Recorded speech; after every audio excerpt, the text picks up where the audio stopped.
இப்போ நீங்கள் பார்த்த பிக்சர் ஒரு அழகான ஒரு மசால் தோசை, சரியா? அதோட ஒரு அப்பாவும் மகளும் ஒரு ஹோட்டலில் போய் சாப்பிட்டுட்டு இருக்க மாதிரி, அப்பா சாப்பிடல, மகள் மட்டும் சாப்பிட்டுட்டு இருக்காங்க.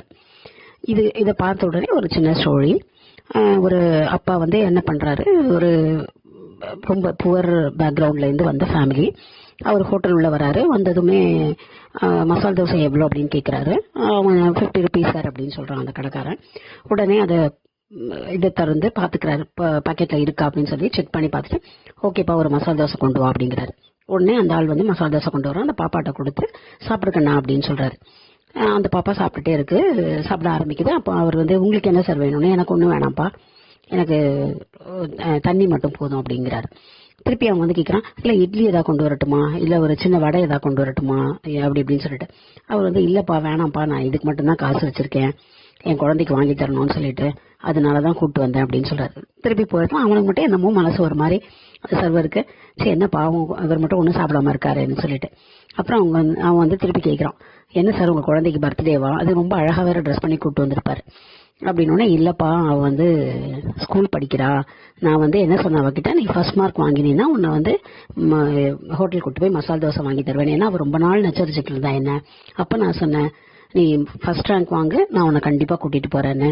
ரொம்ப ஹார்ட் ஒர்க் பண்ணி படித்தாப்பா, நல்ல மார்க் வாங்கியிருக்கா, இன்னைக்கு அவங்க ப்ரேயரில் வச்சு ப்ரைஸ் எல்லாம் கொடுத்தாங்க, அதனால தான் கூட்டிகிட்டு வந்து நான் மசால் தோசை வாங்கி தந்தேன். இதை பக்கத்தில் இருந்த ஒருத்தர், சாப்பிட்டுட்டு இருந்த ஒருத்தர் பார்க்குறாரு. அந்த அந்த அந்த பையன் வந்து ஒரு 7 வயது பையன், அவன் வந்து அவங்க அம்மாவோட வந்திருக்கான். உடனே அவங்க அம்மாவும் பையனும் உடனே அம்மாட்ட சொல்கிறான், அம்மா இந்த மாதிரி அது அவர்கிட்ட காசு இல்லைம்மா, அதனால அந்த ஒரு குழந்தைக்கு மட்டும் வாங்கி தராரு அப்படின்னு சொல்லிட்டு. உடனே சரிடா நம்ம போகலாமா சாப்பிட்டுட்டு அப்படின்னு, இருமாதா வரேன் அப்படின்னு சொல்லிட்டு அந்த இவர்கிட்ட போய் பேசுகிறான், அந்த ஹோட்டல் முதலாளிகிட்ட. சார் எனக்கு ஒரே ஹெல்ப்பு, நாங்கள் சாப்பிட்ட பில்லோட சேர்த்து இன்னொரு ஒரு மசால் தோசையும் நீங்கள் வந்து சேர்த்துக்கோங்க, நாங்கள் பே பண்ணிடுறோம், அவருக்கு அங்கே அந்த அந்த இதில் இருக்கார் இல்லையா, அவருக்கு கொடுங்க, அந்த குழந்தையோட உட்காந்துருக்கவர், அவர் என்ன சும்மாலாம் கொடுத்தா வாங்க மாட்டார், நீங்கள் என்ன சொல்லுங்கள், அந்த குழந்தை ஃபர்ஸ்ட் வாங்கினதுனால அந்த குழந்தையோட அப்பாவை நாங்கள் வந்து கௌரவிக்கிறோம் அப்படின்னு சொல்லி நீங்கள் கொடுங்க அப்படின்னு சொல்லிட்டு. சரிப்பா, ஏன்னா கண்டிப்பாக அவர் ஃப்ரீயாக கொடுத்தா வாங்க மாட்டார், அவரை பார்த்தாலே தெரியுது அப்படின்னு சொல்லிட்டு பே பண்ணிவிட்டு அம்மாவோட வெளியில் போயிடுறான்.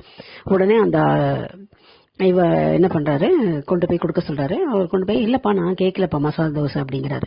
இல்லை சார் இது உங்களுக்கு ஒன்றா கொடுக்கணும். ஒன்றும் இல்லைப்பா காசு இல்லாமல் நான் சாப்பிட மாட்டேன், எனக்கு வேண்டாம். அப்புறம் அந்த ஹோட்டல் முதலாளி வந்தார், இல்லை சார் அந்த மாதிரி குழந்தை ஃபர்ஸ்ட் வந்ததுன்னு பேசுனீங்க இல்லையா, நாங்கள் எப்போவுமே இந்த ஹோட்டலில் ஒரு ரூல் வச்சுருக்கோம், யார் ஃபர்ஸ்ட் வராங்களோ அந்த குழந்தைய வந்து ஆனர் பண்ணுற விதத்தில் அந்த குழந்தைக்கு இல்லைன்னா கொடுப்போம், ஆனால் நீங்களே குழந்தைக்கு வாங்கிட்டீங்க எங்களுக்கு அப்புறம் தான் தெரியும், அதனால நாங்கள் அப்பா அம்மாவை ஆனர் பண்ணுவோம், அதனால தான். அப்படியா அப்படின்னு சொல்கிறாரு. சரின்னு சொல்லிட்டு இவர் சொல்லிட்டு போயிடுறாரு. உடனே சரி இதை வந்து எனக்கு ஒரு பார்சலாக கொடுத்துட்றியா அப்படின்னு கேட்குறாரு அந்த சர்வர்கிட்ட. சர்வர், இல்லை சார் நீங்கள் சாப்பிடுங்க. இல்லை என் ஒய்ஃபும் சாப்பிட்டதில்லை இது, அதனால நான் வந்து வீட்டுக்கு எடுத்துகிட்டு போகிறேன் அப்படின்னு. இதை முதலாளி கேட்குறாரு. இல்லை சார் அம்மா அப்பா 2 பேருமே நாங்கள் ஆனர் பண்ணுவோம், அதனால அவங்களுக்கும் பார்சல் கட்ட சொல்லிட்டேன், நீங்கள் இங்கே சாப்பிடுங்க, அவங்களுக்கு வீட்டுக்கு எடுத்துகிட்டு போங்க, நைட்டுக்கும் டின்னருக்கு நாங்கள் ஒரு பேக்கெட் பார்சல் தரோம் அப்படின்னு சொல்லிட்டு கொடுத்து அனுப்புகிறாங்க. ஸோ இதை பார்க்கும்பொழுது என்ன தோணுது அப்படின்னா, 2 விஷயங்கள். ஒன்று, ஒரு கைண்ட்னஸ், ஒரு லவ், ஒரு ஜெனராசிட்டி ஒரு இடத்துல ஆரம்பிக்கும் பொழுது அது அந்த விளக்கு ஏற்றினா எப்படி தீபங்கள் வந்து ஒன்று ஏற்றிட்டே போகும்போது ஒளி கொடுக்குதோ அது மாதிரி கண்டினியூ ஆகும். ஸோ நம்ம வந்து சின்ன விஷயம் தான் பண்ணுறோம்னு நினைப்போம், ஆனால் அந்த சின்ன விஷயம் ஸ்ப்ரெட் ஆகும்போது எல்லாருக்குமே நன்மை பயக்கிற மாதிரி இருக்கும் அப்படிங்கிறது.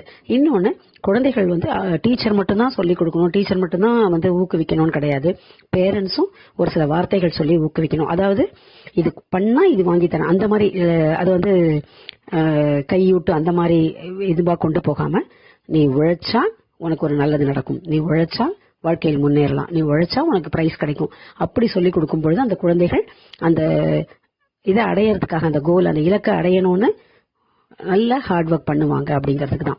ஸோ பெற்றோர்களே குழந்தைகளுக்கு ஊக்குவித்தல் மூலமாக அவங்களுக்கு முன்னாடி வர்றதுக்கு நீங்கள் ஸ்டெப் எடுங்க அப்படிங்கிறதும், ஜெனராசிட்டி சின்ன விஷயமா நம்ம ஏதாவது ஒரு இடத்துல பார்த்தோன்னா நம்ம பண்ணலாம் அப்படிங்கிறதுக்காக தான் இந்த கதை. நன்றி. இப்போ